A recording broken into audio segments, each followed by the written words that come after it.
Good evening to all. I welcome you all for the third day of FDP on machine learning techniques for BCA applications. And it is my immense pleasure to welcome our chief guest of this day, Dr. Anila S. Ma'am, we welcome you, ma'am. Thank you. Okay, Dr. Anila is currently working as a professor in the Department of ECE at Sri Ramakrishna Institute of Technology, Coimbatore. She has completed her BE degree in ECE from Bharati Dasan University, ME in Applied Electronics from GCT, Coimbatore, and PhD in the area of digital image processing from Anna University, Chennai. She carries nearly 2 decades of teaching experience. Now, currently, she is guiding 8 research scholars towards their PhD degree. She has published several technical papers in various international journals, national and international conferences in India and abroad too. The notable one being her presentation in the international conferences in Malaysia twice. She is a life member of ISTE and a member of IEEE also. Her area of interest includes digital image processing, embedded systems, and signal processing. She has received Dr. Radhakrishnan Award for Academic Excellence during 2015 from SRIT Alumni Association at Sri Krishna Institute of Technology. And also she received Senior Educator and Scholar Award in 9th National Teachers Day Awards 2018. And she received a Lifetime Achievement Award during the Women's Day Award from 2019. And currently she is working towards the project title Augmentative and Alternative Communication System for Persons with Neurodegenerative Disease, funded by AICTE under Research Promotion Scheme since June 2019. I welcome you, ma'am, for this session. Ma'am, now I request ma'am to take over the session. Thank you, ma'am. Thank you for the good introduction. Thank you, ma'am. Good evening, all. Ma'am, is it visible? Is my slide visible? Yes, ma'am. Yes, ma'am. It's visible, ma'am. You can continue, ma'am. Can I start, ma'am? Yes, ma'am. Yes, ma'am. You can start. So let us all start with today's presentation. The topic is on machine learning techniques for BCI applications. So my presentation outline flows like this. So let me give an outline of what a BCA system is, and then the various applications, and then let me focus towards neurodegenerative disease, and then let us discuss about our today's topic, that is machine learning. So under machine learning, we shall discuss about the various feature extraction techniques available, the advantages, disadvantages, and what technique can be utilized for what particular application depending on the EEG signals. And also you can discuss about the various classifiers that can be utilized for the BCI system. And finally, let us discuss about a small system that we have developed in our laboratory using the EEG amplifier that we have obtained through the funded project, and a simple emotion recognition system. And then we can discuss about how we have recorded the signals. And finally, let me summarize and conclude. So this is the BCA system. So hope everybody may be aware of what a BCA system is. So for the past 2 days, you would be seeing the same slide again and again.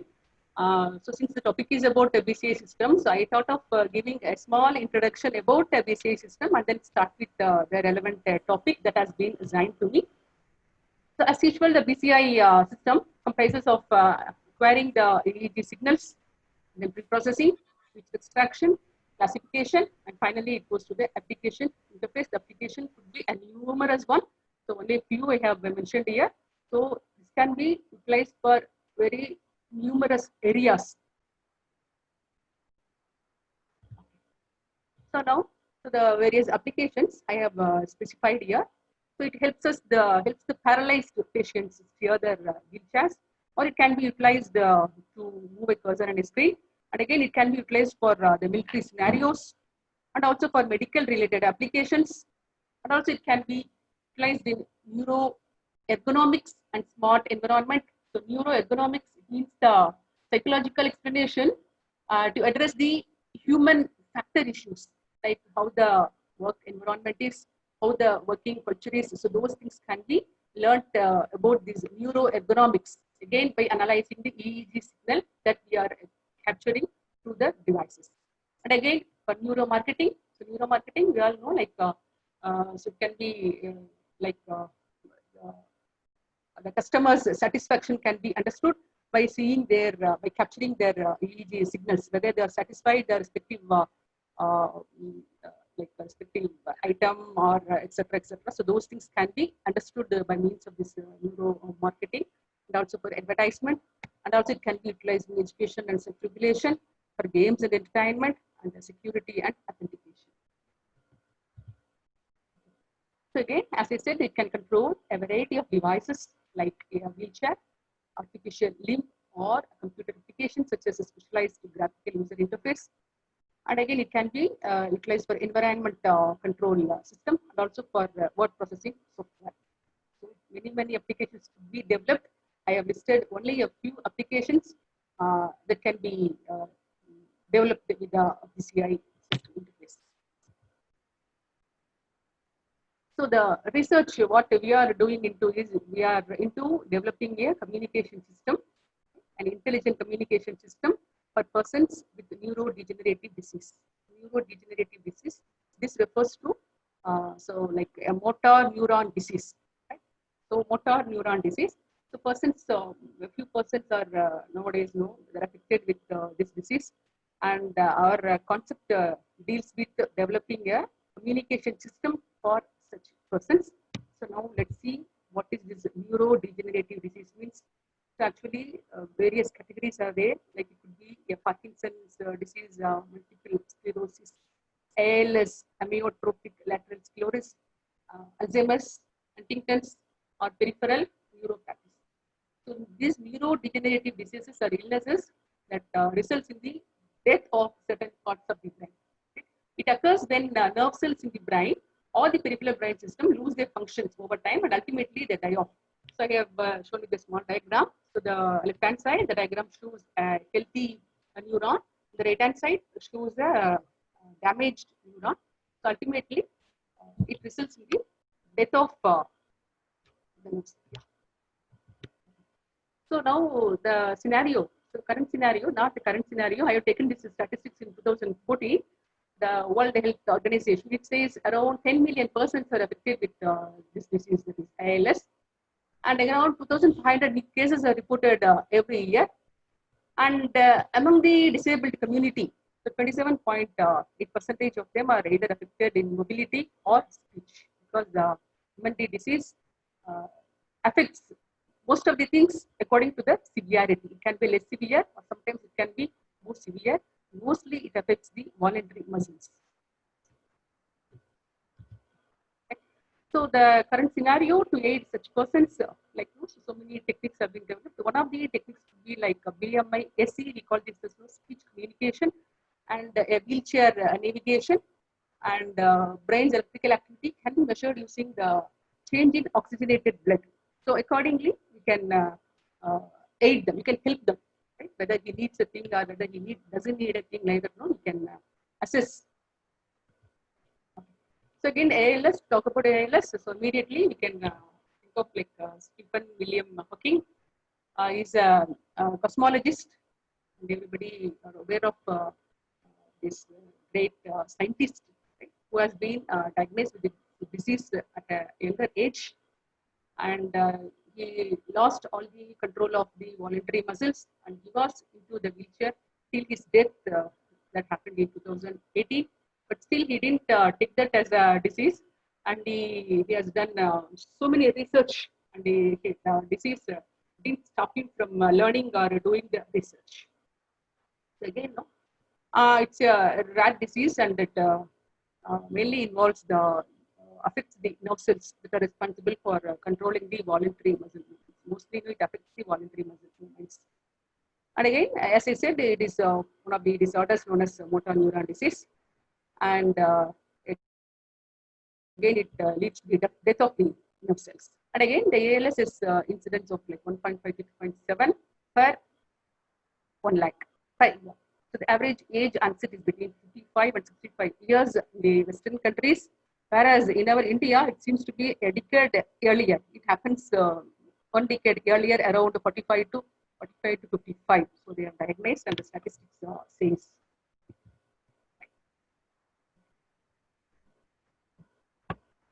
So again, the BCI system. So what we are going to develop in our research. So the first step, as usual, we need to acquire the signal, and then the second step is to do the processing, then the extraction, classification, and then the commands, just to generate the commands, and it has to be applied for the various applications. So all these applications I have said earlier, again, can be utilized for detecting the emotions, for gaming related applications, home control applications, to control the movement of robotic arm movement, and the wheelchair navigation, and to move the cursor of the screen, the computer, and the stylus. So these are the applications where it can be utilized for. So the first step refers to the recording of the EEG signals. So as usual, we can talk about 10, 20. Ma'am, Anila ma'am, voice is breaking. Kindly check your mic, ma'am. Break, ma'am, breaking. Yeah, voice is not clear. Is it okay now? Yes, ma'am. Yes. Yeah, okay, okay. So I'm still far away, I think so. Okay, ma'am. Okay. Thank you so much. Okay. So recording of the first step involves the recording of the EEG signals. So the recording, we can utilize the standard system, international system, like the 1020 system or a 1010 system. And so the artifacts means the noises, the major sources of noises that may affect the capturing of the signals or the acquiring of the signals could be due to the muscular activities or the blinking of the eyes during the signal acquisition or during the recording time. And also it may be due to the power line and noises. So these are the few of the sources of noise that can affect the acquisition of the or the quality of the EEG signals that is being acquired. The second stage seems to be the pre-processing stage. So pre-processing, as we know, simply to remove the noises. Any filters can be utilized to remove the noises that would have affected during the acquisition period. So again, the basic blocks. So earlier I have shown you the entire BCI system. Now the basic blocks involved, again, the acquisition, pre-processing, feature extraction, and classification. So among this, we shall concentrate on the feature extraction and classification, because so we have to talk about the machine learning algorithms. We need to talk about the machine learning algorithms. The machine learning algorithms refers to introducing some intelligence to our system. So that's why we are calling it as artificial intelligence nowadays. That means we are introducing intelligence to the machine. Artificially, we are introducing the intelligence. So among these 4 blocks, the first 2 blocks we are doing the operations. The second 2 blocks, we are calling it as the machine learning algorithms. So the machine learning algorithms comprises of the first stage to be the feature extraction, and the second stage seems to be the classification. Okay. So as I said, the BCI system comprises of the machine learning algorithms. The machine learning algorithm comprises of the 2 stages. Number 1 seems to be the feature extraction. Second seems to be the classification. So the first, let us discuss about what feature extraction is. So feature extraction refers to determining the feature vector from the regular normal vector. We need to determine the important features alone. Important features alone, not all the features. Okay? So the signal, it may comprise of most of the features. So most of the features may not be utilized for our application because it is involving large dimension. So large dimension should be reduced to lower dimension or smaller dimension. That means we are determining a feature vector from the normal existing regular vector. So the feature refers to the characteristic measurement or the transform or the structural component that is extracted from a segment or a pattern. So the feature vector plays an important role because the next stage is the classification stage. So the feature extraction stage seems to be a tedious and complicated stage, and it has to be decided correctly because as the features extracted from this stage enters the classification stage that is following this stage. So there are several feature extraction techniques, and among them, let us discuss about the mostly utilized feature extraction techniques. Number 1 seems to be FFT, fast Fourier transform. Number 2, time frequency distributions. Number 3, wavelet transform. Number 4, eigenvalue methods. Number 5, about autoregressive methods. So let us discuss about one by one. Finally, let me make a comparison among all these 5 techniques, and let us decide what techniques can be utilized for what application accordingly. So first seems to be the fast Fourier transform, FFT. So it is simply apply the discrete Fourier transform, that is discrete FFT to the signal, and finally determine the spectrum. Spectrum means the frequency information of the respective signal. But our EEG signal seems to be a non-stationary signal. Right? And again, the spectrum changes with time. Right? There are 2 types of signals actually, stationary and non-stationary. Right? Stationary signal comprises of only one frequency component, a constant frequency component, whereas a non-stationary signal comprises of multiple frequency components. Right? So that's the stationary signal and non-stationary signal. The stationary signal, the spectral contents are not changing with respect to time because everything are constant. That means there's got only one frequency component. For example, a sinusoidal wave. A single sinusoidal wave. Sinusoidal wave seems to be a periodic signal. It repeats itself with the period. It has got definite time, etc., etc. That's why we call sine wave to be a stationary signal. The non-stationary signal. So here the frequency or the spectral contents are changing with respect to time, which means the spectra has many frequency components. For example, a speech signal or a EEG signal.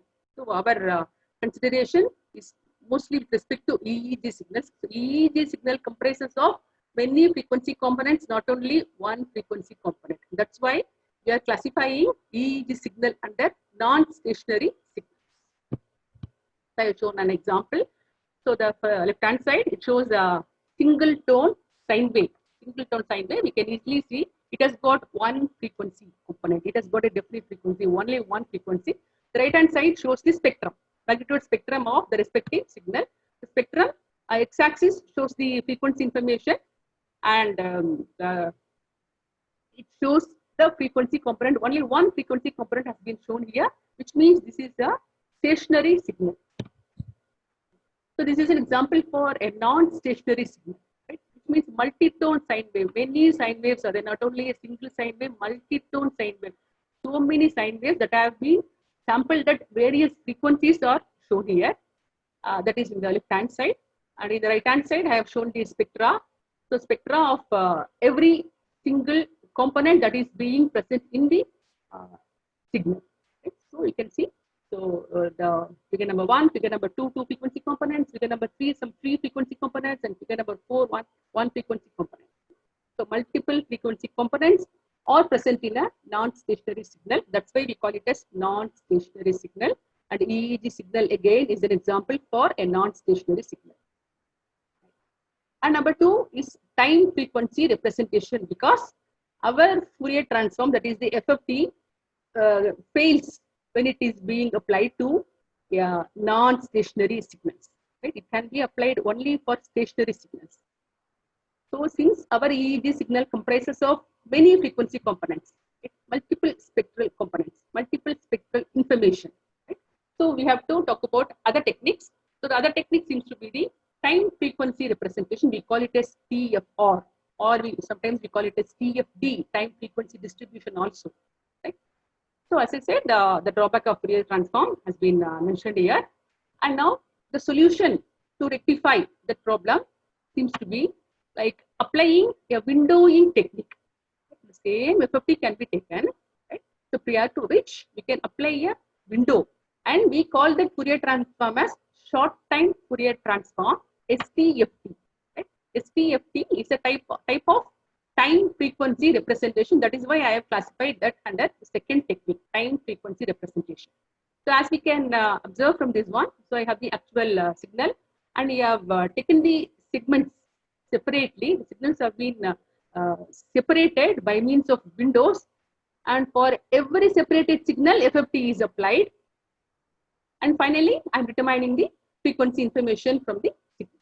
Right? This is called as short time Fourier transform.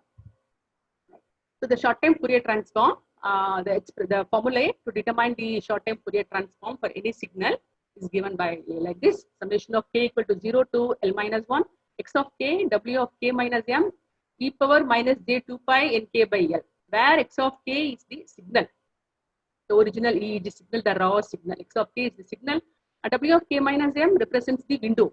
Right? L represents the number of points that are utilized in the window. So since we have utilized till L minus 1, 0 to L minus 1, which means the L point window we call it. Right?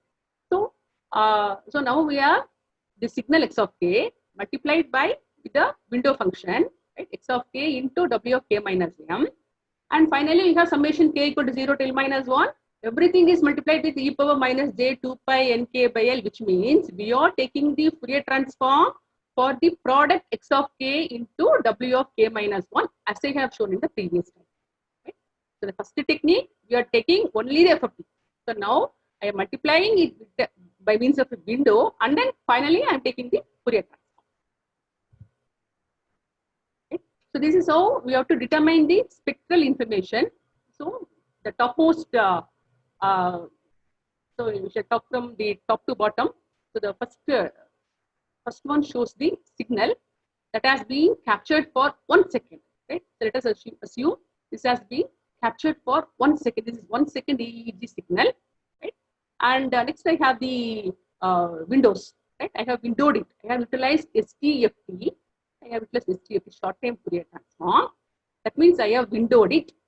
And overlapping of the windows is allowed. And here 50% of the overlapping of the windows has been allowed. And in the third diagram, you could see the signals have been separated. Right? So that is called STFT. That is, no, we have windowed the signal. We have applied windows to the signal and we have taken it out. And after taking the windowed segment, we are calling it a segment, not a signal. So signal means the first one, and we are applying windows to the signal. And third, we are calling it as the windowed segment. Now the signal has been separated into so many segments by means of the window. And now we have to apply the first Fourier transform to the windowed segments.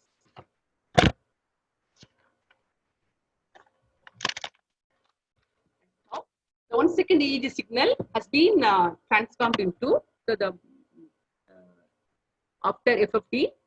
I have shown a small diagram wherein so initially we are applying, we are talking about a 1 second signal, and it has been segmented into, for example, assume like it has been segmented into 128 point segments, just assume, and 50% of overlapping has been allowed between the successive segments. Each segment is being multiplied by 128 point, a window. So many windowing techniques are available. For example, we can talk about a Hamming window. So every window has got its own advantages as well as disadvantages. In this case, we have applied a Hamming window. And then FFT is applied to each segment. Now, the result is summated. So after applying the FFT, the entire result is summated, and 30 bands of 1 hertz of the frequency spectrum are used, and they are normalized from 1 to 30 hertz, as I have shown in the last slide. So I have shown like the various frequency components involved in the EEG signal, a delta, theta, alpha, beta, sigma.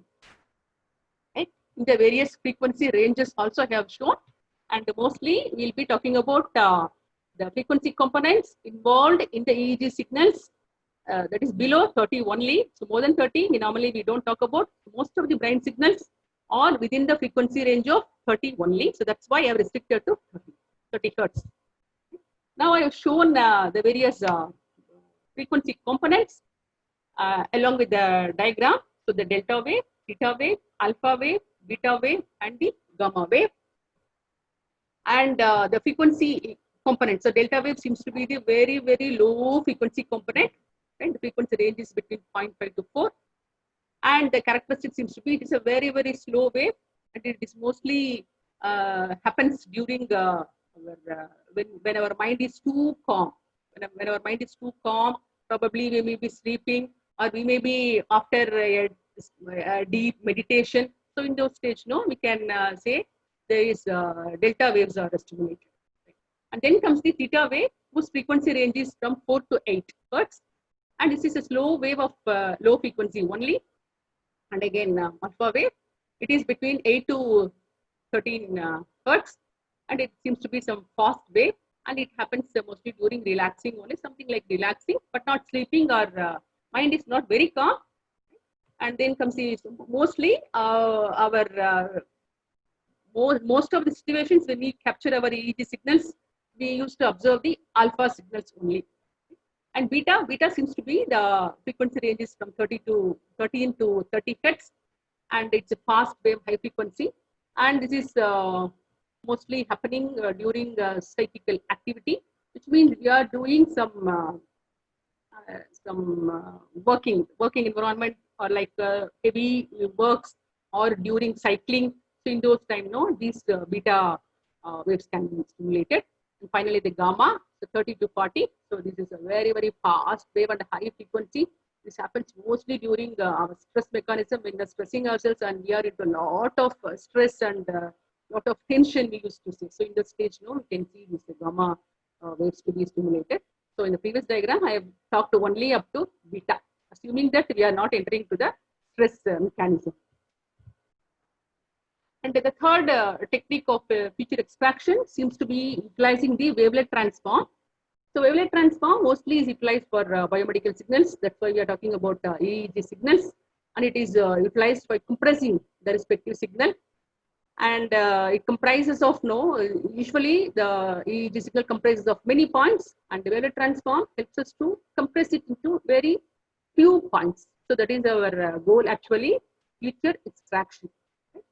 That means we are going to extract only very less number of features from the given signal. And again, in the previous techniques, that is STFT, we have utilized the windows. And as I said, the windows are of same size as you can observe from the previous diagram. The window size seems to be similar as you can observe here. So the window size cannot be changed in your STFT. Once you define the window, like you're utilizing a Hamming window or a Hanning window, the size of the window can never be varied. Whereas the advantage of wavelet transform seems to be you can utilize variable sized windows. Right? The window size can be varied, which means it gives more flexible way of time frequency representation, as I said earlier, TFR. So still no, it has got advantages when compared to STFT. So now if we want to get fine low frequency resolution, then the time duration must be longer. So frequency and time are inversely proportional, as we know. So in order to get a fine low frequency resolution, right, you can utilize long time windows, and to get high frequency information, we can utilize short time windows. Again, the wavelet transform, there are two types of wavelet transforms. One is CWT, continuous wavelet transform. The another one is DWT, discrete wavelet transform. So the formula I have given here for continuous wavelet transform, where X of t is the given raw EEG signal that what we have acquired, and where A stands for the dilation or the scaling parameter, and B represents the translation factor, and the psi of A comma B of t is a continuous function, and we usually call it as the mother wavelet. We call it as the mother wavelet. And the DWT, discrete wavelet transform. So here the wavelets are discretely sampled. We are doing the sampling using discrete wavelet transform, and it mostly it offers good temporal resolution. And so as we are talking about discrete wavelet transform, so we have to discuss about the multi-resolution decomposition of the raw EEG data. How the raw signal is getting decomposed in various stages using digital filters. Okay. And the advantages, as I have listed below, it offers very good time and frequency localization, and this continuous wavelet transform is an excellent tool for mapping the changing properties of non-stationary signals, as I said earlier. So this is the multi-scale feature representation, where G of n and H of n are the digital filters, and they are downsampled by 2. And initially I have shown the X of n. X of n seems to be the various points that are taken from our EEG data. And G of n is an high pass filter, and H of n is a low pass filter, both are filters. So high pass filter, low pass filter. And high pass filter gives out the detailed information, and the low pass filter gives out the approximated information. Again, the approximated information is again downsampled, and again it is fed to filters, and it involves multiple number of stages. That's why we call it as multi-resolution or multi-level decomposition technique. Okay. And the number of levels of decomposition depends on how much levels we have and what type of transform we are utilizing all those concepts. And the fourth method seems to be the eigenvector methods. So here the eigenvector methods can be utilized for estimating the frequencies and the powers of signals when our signal is being dominated with so much of noise. So we call it as artifact. Artifact refers to noise. So when our signal is has been affected with more noise, then we can talk about eigenvector methods.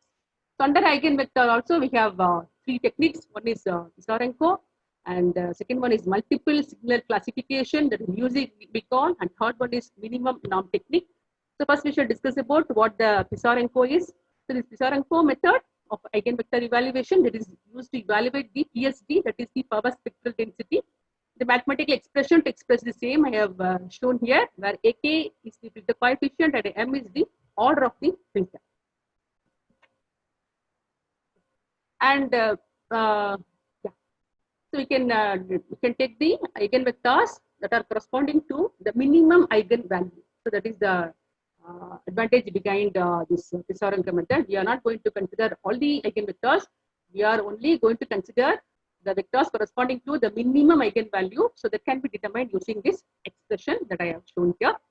And it is Pisarenko method can be utilized mostly when the noise is white noise.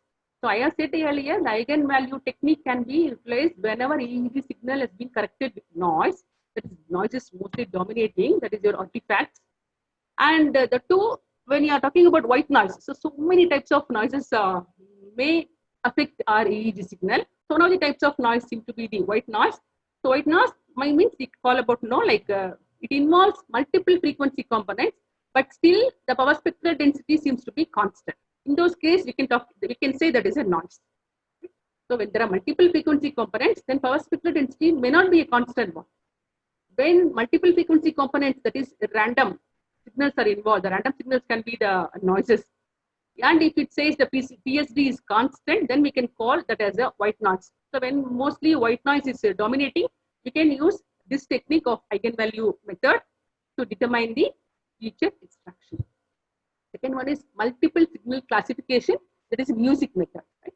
So here, sometimes the techniques are facing the problem with false zeros. So that can be eradicated by using this music method, and the formula I have shown here, where you could see the spectra's average has been taken, average that 1 by k, the number of samples or whatever you have taken, summation I equal to 0 to k minus 1, A of the whole square. So that means we are averaging it. So we are taking the average information. And the minimum norm method. So the third technique is the minimum norm method. It utilizes the linear combination of the whole of noise subspace eigenvectors, whereas only the minimum value has been taken in Pisarenko method. Here it is considering the entire noise subspace. The entire noise subspace corresponding to the eigenvectors have been considered in this technique. So now the power spectral density PSD given by this formula. And finally, the technique number 5 is autoregressive method. So here it is utilized to estimate the PSD of the EEG signal using parametric. This is a parametric approach. And again, they don't have the problem that has been faced by the previous techniques. We call it a spectral leakage. The spectral leakage refers to a single tone signal that frequency information is spread among several frequencies. Right? After performing DFT operation, if that single frequency that has been spread among various other frequency components, we call it a spectral leakage. So this is AR, we call it as AR, autoregressive method, we call it as AR, right? So these technique, they don't have any problem with spectral leakage. And again, it gives a better frequency resolution, unlike the non-parametric approaches. Again, here you can use two techniques, Euler-Walker method, and another one is Works technique. And here, I have shown all the techniques, and I have made a comparison. So FFT that has been utilized in frequency domain. The advantages, disadvantages, it can be utilized only for stationary signals. And number 2 is the wavelet. So wavelet, you can use varying window size, unlike the STFT. STFT, the window size seems to be constant. In wavelet transform, you can use varying window size, and it gives but the problem with this is we need to choose the proper mother wavelet. So only when the proper mother wavelet is chosen, the decomposition and all the other operations can be done in a perfect way. And the eigenvector that uses the frequency domain again, and again it provides good resolution, but Font 0 seems to be the problem with the Pisaronka method, as I have said earlier, right? And this can be eigenvector technique can be mostly utilized when your signal is buried inside the noise. As I said, artifacts, most of the artifacts are present inside your signal. And the TFD, again TFD, again I said earlier, and finally the auto regressive. So every technique has got its own advantages, disadvantages, and we have to choose the technique accordingly depending on how our signal is. And after good analysis and after making a deep survey on the various techniques available, we can apparently choose the feature extraction techniques for our application. So next comes the classifiers. So after so machine learning comprises of the two stages. One is the feature extraction that we have been discussing about so far. The second seems to be the classifiers. Right? So classifiers in BCI. So classification, as we know, so feature extraction, whatever the features that are being extracted from the feature extraction stage are being fed to the classification stage. So classifiers are accepting the inputs from the output of the feature extraction. So it consists of finding the label for a feature vector. So it has to assign the label for the feature vector, and it has to use a mapping function f, where f is learned from a training set. Right? We have to do the training, that means the learning, we call learning. So the broad classification of the various classifiers involved with our BCI system. So the classification is too broad. So statistical, structural, regression model, Bayesian models, rule-based, distance-based, neural networks, multi-layer perceptron, and again in distance-based, we are talking about nearest neighbor algorithm, KNN, and again the spectral wavelets, linear. So many classification techniques are available to function as classifiers. But the mostly used classifiers in BCA systems. So most of the BCA systems are utilizing the following classifiers for the systems. First seems to be the artificial neural network ANN, and second seems to be the K nearest neighbor algorithm. Third one is LDA or linear discriminant analysis, and fourth one seems to be the support vector machines. So ANN. So here you can talk about multi-layer perceptron model. This is the mostly utilized neural network structure that consists of 3 layers: input layer, hidden layer, and the output layer. And neural networks have so many advantages, and their important characteristics makes ANN to be utilized for the classification related application. So the important characteristics of the neural networks could be self-studying nature, self-organization, associational memory, parallel processing, and the distributed storage compared with the traditional methods. So that's why nowadays we are mostly utilizing the neural networks to function as the classifiers. So the 3 phases in the implementation of the neural network involves design, training, and execution. These are the 3 phases for the implementation of the neural networks. So during the design phase, in the design phase, architecture of the network is defined, which means the number of inputs, number of outputs, and the number of layers, and the activation functions of neurons, everything have to be defined during the design phase. The second comes the training phase. The training phase, we have to determine the weights of the connections of the network, and we have to utilize the proper learning algorithm. So one of the best known algorithms seems to be the backpropagation algorithm. We will be talking about a BPN, backpropagation network, that utilizes the backpropagation algorithm. And finally, the execution phase, where we have to utilize the parameters of the network that have been obtained during the learning phase. Right? Using that one, you have to execute the task. That means it has to perform the classification task. Could be a binary classifier, classification between either yes or no, or sometimes it may be giving a value of 1 or 0, or +1 or -1, depending on the activation function, what we are utilizing for our network. Again, this is the backpropagation network. So input layer, hidden layer, output layers, and many hidden layers can be present in the network according to the complexity of the application what we are taking. So here the important kernel behind the backpropagation of network seems to be the backpropagation algorithm. So here we have the future vector, as you can see here, that is the future vector, that is the output from the future extraction stage, and that has been divided into two, right? Future vector has been divided into two sets. First set we call it as the learning set, the training set. The second set we are calling it as the testing set. So testing set and learning set are not the same. So learning set means the training set. So using the training set, we make our network train. We train our network. That means we make our network learn. It learns from the data that are given using the training set. That is the learning set. And after training, the network has learned now to do the testing, we have to give some data. So that data should not be taken from the learning set. That should be entirely different set. That is why I have shown that as the test set. Right? We have two sets split into two sets. One is the learning set. The yellow color one shows the learning set, and the blue color lines shows the test set. They are entirely different.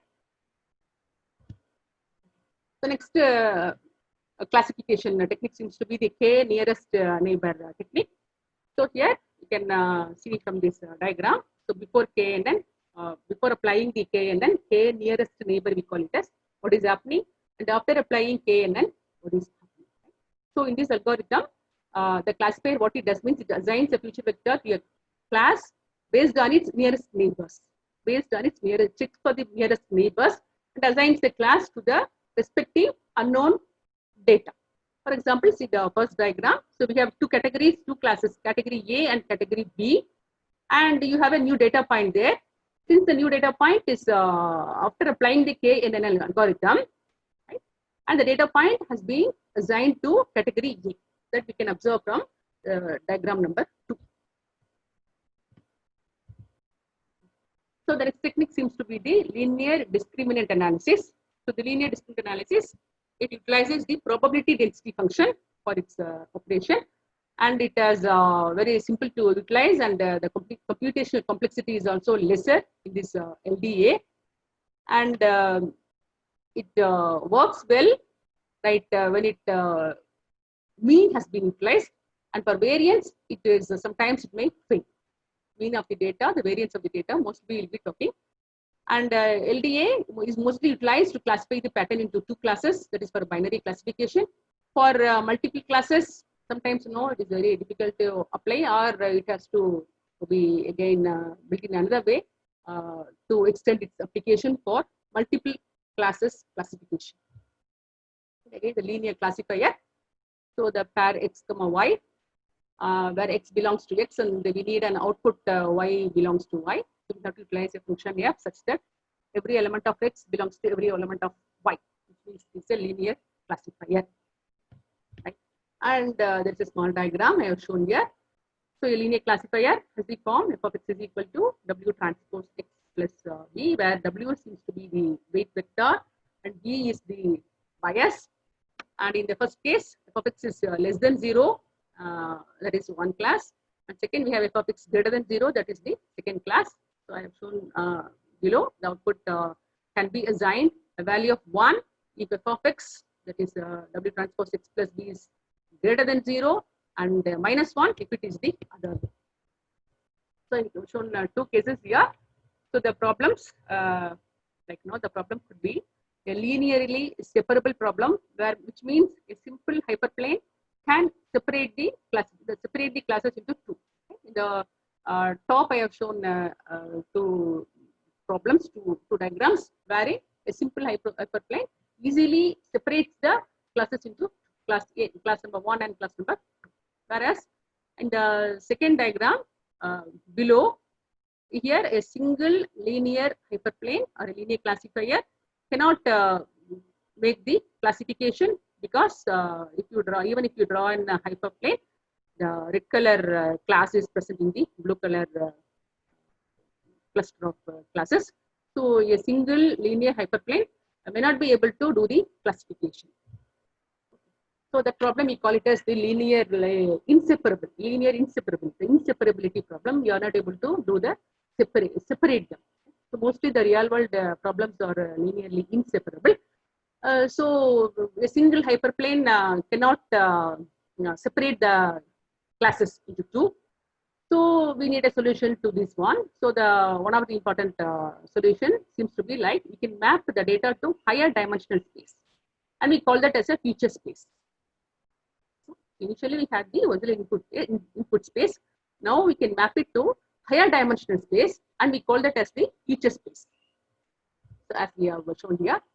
So the first diagram shows the complex data set, that means the nonlinear data, and the second diagram shows mapping into using the higher dimensional space, that means the third dimension Z. Right? So when we look from the above, we can see like this, and now we can use a hyperplane to do the classification. And again, this is a support vector machine, so that can be utilized for classification as well. And it is again effective for high dimensional spaces. And again, it can be utilized for both linear as well as non-linear data. And this is the comparison of the classification approaches. So 4 approaches I have mentioned for BCI systems. First is ANN and K nearest neighbor algorithm, linear discriminant analysis, and support vector machine. So the advantages of ANN seems to be it's very fast in operation and easy to implement also. And the performance depends on the number of neurons in the hidden layer, right? How many hidden layers we are planning to choose in our ANN network. How many neurons has to be there. So accordingly, if the number of neurons are more, the complexity increases. So the performance depends on the number of neurons present in the network. KNN also is very simple and easy to implement. But sometimes it is sensitive to irrelevant and redundant features. Redundant means same features. LDA linear discriminant analysis. It is very simple to use, and the computational complexity is also less. But mostly, as I said, it is applied for binary classification, 2 classes. For multiple classification, we have to do some extension or we have to do some modification with the existing LDA classifier. SVM. So this performance is better when compared to other linear classifiers, but it is highly complicated. That means the computational complexity is high for SVM system when compared to the other systems. So now so far we have discussed about the machine learning techniques, that is the feature extraction, the various techniques, and also the various classifiers that can be utilized for a BCI system. So now let me discuss about a small project, a small application that we have developed in our laboratory using by capturing the signal using the EEG amplifier that we have purchased using the fund received from the AICTE RTS project. So we have done a very simple project first, we acquired the signal using that means we recorded the EEG signal using the EEG amplifier, and then we estimated the power spectral density using FFT and also the Welch method, and then we utilized band pass filter. So there are various types of filters. So we have utilized the band pass filters, right, to separate the bands of frequencies and to determine these 3 signals, alpha, beta, gamma. As I have shown earlier, the frequency component, every signal has got its own frequency component. Alpha signal is separate, beta signal is separate, gamma signal is separate, and every signal is unique with its frequency component involved in it. So we can utilize a band pass filter by defining the correct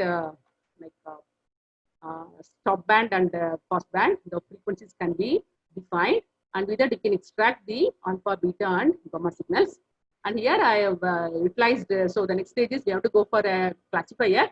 So we didn't go for a classifier because for time being we have done with microcontroller. We have utilized a simple microcontroller and we have programmed it, and we try to classify the emotions of the persons by means of these three signals. And then that can be transmitted by means of a Wi-Fi module to the haptic. Right? So for data recording, we have utilized a G Nautilus research device. So this is a GTEx biopotential amplifier with wireless data transmission technology. So the device has been provided with wireless data transmission technology, not a wired one. And it offers 24 bit resolution and something rate of 250 or 500, you can choose it. And it is mostly used in research and scientific investigations for the amplification of low voltage electrophysiological signals that can be measured in humans and animals. So this is the biopotential amplifier, or we call it as the biosignal amplifier, and that is provided with the cap, G Nautilus cap, wherein we'll be fixing all the electrodes, and we'll be fixing it on the skull to record the EEG. And this is an 8-channel amplifier. So the 8-channel setup for a 1020 system is shown here for the G Nautilus headset, and only 8 channels are involved here, and the position of the electrodes are shown here, like PZ, CZ, PZ, and I have shown them highlighted in the 8-channel setup system also. So like the frontal lobe or the parietal or the parietal occipital, only the respective lobes have been chosen for the placement of electrodes. Right.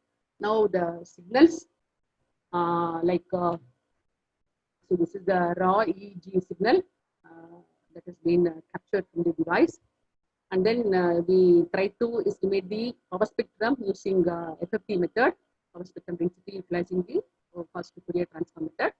So as we said earlier, FFT is not doing well for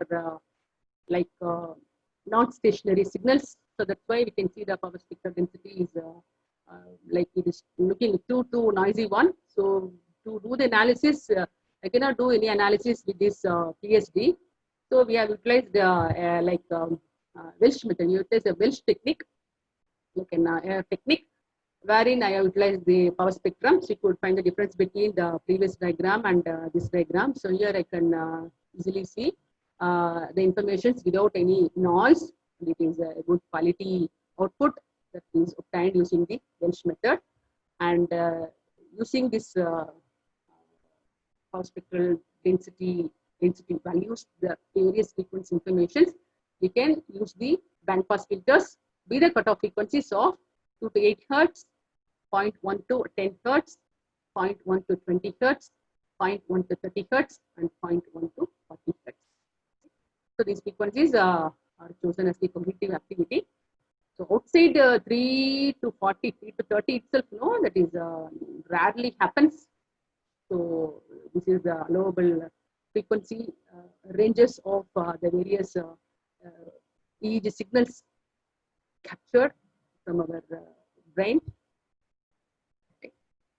And so to summarize, so we have discussed about what a BCI system is, and then what are the various applications of the BCI systems. And we have discussed about neurodegenerative disease, because my project is about neurodegenerative disease, the persons affected with the disease, or we call it as specifically ALS, amyotrophic lateral syndrome, sclerosis. And next we discuss about the machine learning concept. So under machine learning, we discuss about the feature extraction techniques, the various techniques, and also what technique can be chosen for what application, because every technique has got its own advantages and disadvantages. You have to do a lot of research and you have to do a lot of survey to select the right feature extraction technique for the EEG signal that we have captured for the particular application. Or sometimes you can use 2 or 3 techniques and you can make a comparison of which is doing better, etc. And then we talked about the classifier, various classifiers that are utilized in the BCI system. So the mostly used classifiers, we talked about the ANN, artificial neural networks, They have got more advantages when compared to the traditional techniques. And then we discussed about then we discussed about ANN and LDA, linear discriminant analysis, and support vector machines. All these things we discussed. And finally, we discussed about a small system that has been developed by us. That is an emotion recognition system that is developed in our laboratory. And for recording the signals, we have utilized the EEG amplifier that we have purchased from the funding received from the ICT RPS scheme. And so for recording the signals, we have utilized our students only. And the two ways can be utilized to record the signals. One is using VEP and TEP, visually evoked potentials, and another could be TEP, which is thought controlled potential. So here we have utilized the visually evoked potentials. So we have I have taken so 2 to 3 students, and I made their mind very calm. And we have taken to the laboratory with various video clippings. Right? Initially, their mind was relaxed, and as I was about to show some videos, like some horror movies or some various, some different. So like this, no. So they are capable of triggering our emotions. So we could, and we easily observe the change in the EEG signals, the pattern of signals that have been recorded, as we have shown the different video clippings to the students. And using the recorded signals, we try to develop a small system. Small system, and with that system, we were able to classify the 3 emotions of the persons that we have captured, the brain signals that we have captured from our device. And in the future, we have a plan of capturing the EEG signals of the persons who are affected with neurodegenerative disease. So getting the EEG signals of those persons is not an easy task. So we have a plan to go to our hospital and do a research on whether it is possible to capture the signals of the neurodegenerative persons. And before that, we are doing too much groundwork to complete our projects. So thank you all. Madam, thank you, madam. Thank you, ma'am. Thank you, ma'am, for your presentation, ma'am. Okay, ma'am. You have given a detail about how the features are extracted from the normal signal images and what are the machine learning algorithms that can be used, and also have given a classification, also have given an advantage, disadvantage, comparative study. Thank you so much, ma'am. Also have showed your experiment you have did in your lab. So I think it's very useful for all the participants. I will read the questions, ma'am. Okay. First question, how was emotions are classified into colors? No, not colors. I didn't say any colors, madam. They are confused. No. Actually, you have represented red color. Fine. So let me give explanation. This is my own idea. So in the diagram, as you could see, okay, fine. I need to explain that. So I have this microcontroller with an that's an Arduino controller. So in order to so Arduino controller has been programmed. So it is able to receive the signals, and it has been programmed like I have connected 3 LEDs. Simply the LEDs, they are nothing more. It's very, very simple. I use the breadboard, 3 LEDs, and when depending on the emotion level of the students or the persons whomever the signals have been captured, so the LED glows off. That's it. So the yellow LED glows, I can assume that he is in the sad state. That corresponds to the respective signal that has been stimulated. The green LED goes on, it means the happy mood, and the red LED means he is in the fearful mood. So this is the assumption we have made by referring some back papers. And this assumption is made totally by me only. Using an LED. Okay, next question. Any reason for using this amplifier? Why not NeuroSky Mindwave, Emotive Insight, which all available in market within our budget? Oh, okay, ma'am. Very good. Disadvantage. The same question I put to my principal when I received the funding. Okay. So why, Okay. sir, we have to waste such a huge amount for capturing the signal alone? Because when applying for the funding, I have given the quotations from various companies. The range of the device varies from even for 1 lakh or 2 lakhs. Also, some 16 channel devices are available. But our principal, as he has worked in Malaysia with a Nautilus GTEC device, he insisted me, I need a wireless device. He was insisting, I need a wireless device. I don't know what he will do. Like that, he was insisting. So we have spent a huge amount for this device, around 12 lakhs. We have spent for purchase of this device. So the quality of the signal is too good, and we have been given with along with the device, they have given an API package also, that is MATLAB package also with the Simulink. And I think in the future it will be very easy to process and do the analysis. And I am very open to others, whomever are doing the research to capture the EEG signals. If you want to capture the EEG signals using our device, it amplifies well without any noises. You need not go for any separate filters or nothing like that. It is a very good amplifier, and you can feel free to approach us. Okay, ma'am. The next question, are you working with any other application? No, ma'am. This is the only application I am working, because this is the project that has been approved by the ICTE. So I am working towards the neurodegenerative disease only. And to start with, I just tried this emotion recognition. The other thing I have tried is also like to read the minds of drivers, like what we call drowsiness, right? The driver's drowsiness. So the drowsiness of the drivers. So sometimes he may sleep off. He will be driving well, and he will be all right. Sometimes he may be feeling drowsy, but his eyes may be open. Right? He may be saying, I'm all right, I'm all right. He may be saying, I'm all right, I can drive. But no, he may be drowsy. So that can be easily understood by checking his EEG signals. So that also we have tried. We have tried to check the drowsiness of the drivers driving the vehicles. Okay, ma'am. The next is it better to go for S transform rather than SFT when handling non-stationary signals? Ma'am, to talk about so I have done my research in images, in my PhD. So as we know, we have n number of transforms, like a Fourier transform, a KL transform, an SVD transform, a cosine transform. We have n number of transforms, but for typical application, we cannot use all the transforms. So it is best advisable to make a survey of all the transforms available before choosing that for the particular application. So I have listed only a few.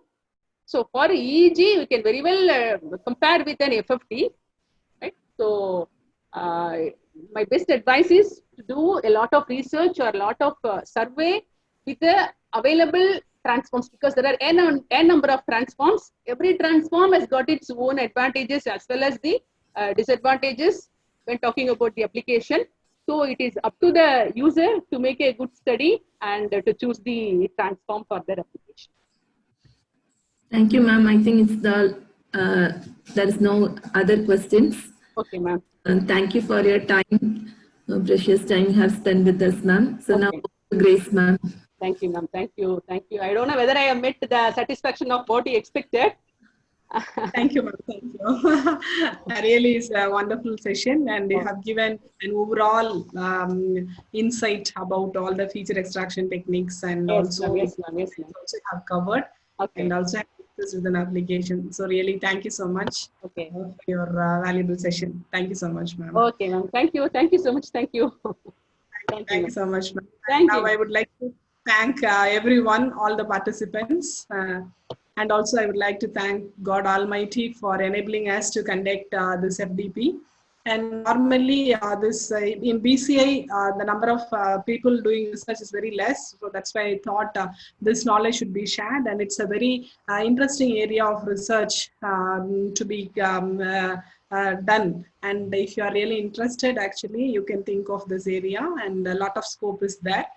And so that's why we have conducted this. And also at this time, I would like to thank our management, our chancellor, our vice chancellor, pro vice chancellors, registrar, deans, HODs, everyone, and also our department faculty.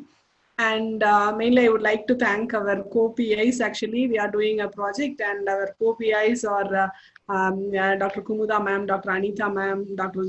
Thomas Joyce sir. So I would like to thank everyone for their support, and also especially I would like to thank my JRF and Mrs. Bhuvaneshwari. She did a wonderful job in organizing all this, and I would like to acknowledge that. And really, I have seen so many participants, those who are interested in this. So kindly, if you are really interested, you can contact us. So in whichever way we can help you also. Thank you so much.